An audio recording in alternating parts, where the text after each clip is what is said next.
It started one quiet summer evening in 1995 in the small town of Ridgewood, Oregon. Nothing about Ridgewood was ever remarkable.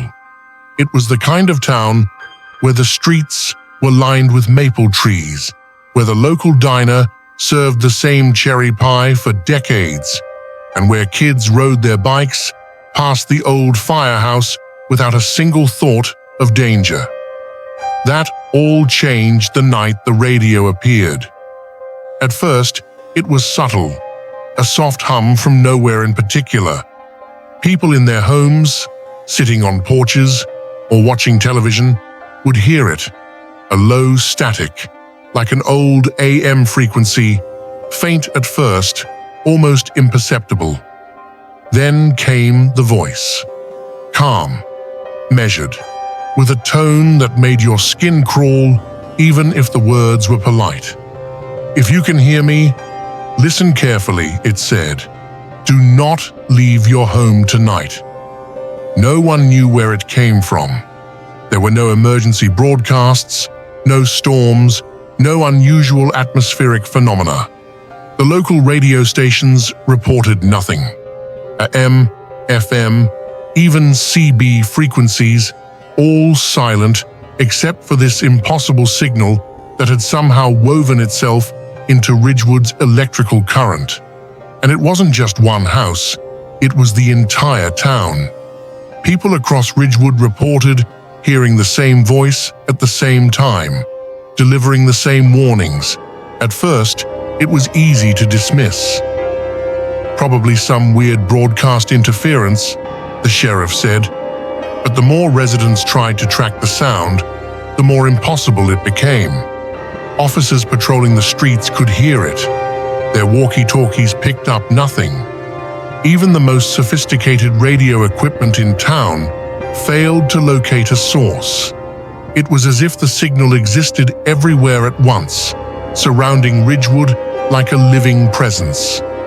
The voice returned that night with a different message. "Stay calm. Do not answer the door." Observe only. Panic began to ripple through the town. People pulled their children inside. Dogs barked at the empty streets. Neighbors huddled together, whispering about what they were hearing. Some tried to record it, but the tapes came back blank. The cassettes warped as though the sound itself resisted being captured. Others tried using camcorders or microphones. Nothing worked. The radio, it seemed, was a phenomenon entirely beyond human technology. By the third night, Ridgewood was on edge. The voice became more insistent, more precise, almost instructive. "Do not open the windows. Do not turn on the lights. Keep silent and stay indoors." The effect was surreal. Families sat in darkness, listening to the hum and the instructions, the nights stretching longer than nights should. Some described feeling a presence in the rooms with them, an unseen observer pacing the edges of the walls, as if the radio had somehow brought the town under surveillance. Attempts to explain it scientifically only deepened the mystery. Engineers, physicists, even a retired Air Force communications officer came to Ridgewood trying to trace the signal. Every device they brought failed. Radios would go silent. Computers shut down. Even satellite phones picked up nothing. It was as if the voice existed between the airwaves, not transmitted, but projected. Some theorized advanced sonic projection. Others whispered about something far stranger, an intelligence capable of embedding itself into the very circuits of the town, a consciousness that could communicate directly with anyone who heard it. People began to notice patterns. The voice didn't just give warnings, it seemed to watch their behavior. When a teenager tried to sneak out of the house to meet friends, the signal interrupted with, "Return immediately. You are observed."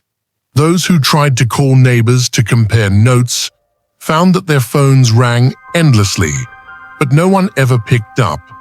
Ridgewood was trapped inside a net, woven by a radio that didn't exist. The warnings escalated over the weeks.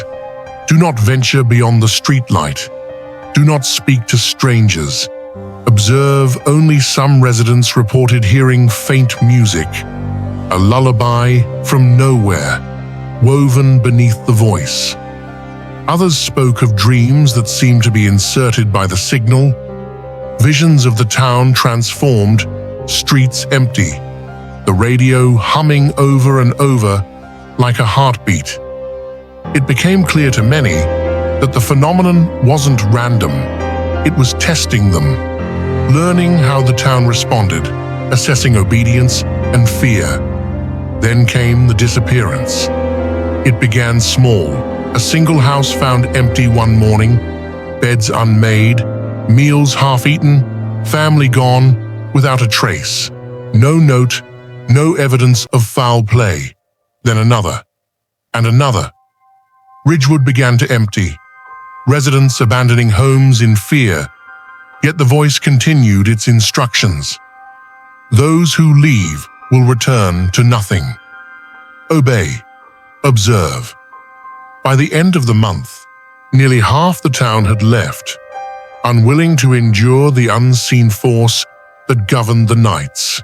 In the aftermath, Ridgewood became infamous only in whispers. Journalists who attempted to investigate faced dead ends. Police logs were incomplete, interviews vanished. Locals who stayed spoke in quiet tones of a radio that existed in the margins of perception, a device that communicated warnings, imposed order, and vanished technology itself. No one could explain it. The town that remained was a ghostly version of itself.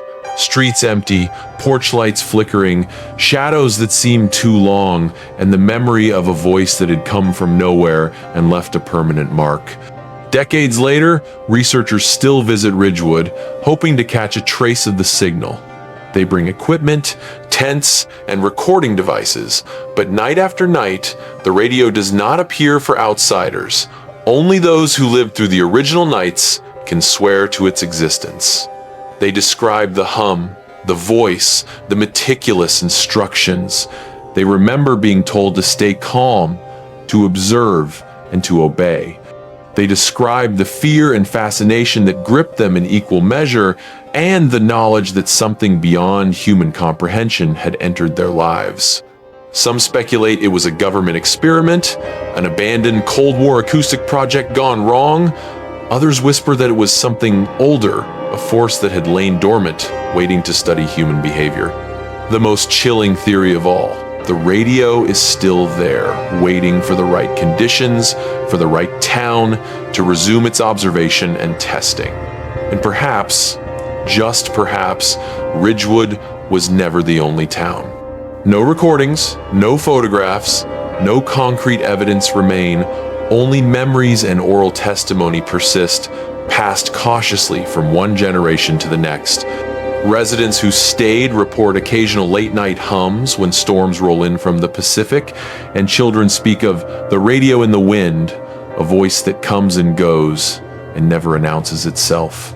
Ridgewood remains on maps, a normal town by day, a place of whispered nightmares by night. The radio that doesn't exist remains one of America's most enduring mysteries, a voice with no source, instructions with no logic, obedience demanded from an entire town. Ridgewood survived, but it is forever changed. The world outside may never know what happened those nights in 1995, and the recordings, the police reports, the witnesses, all tell a story that official records have refused to acknowledge. And now, you know the one that no one told you.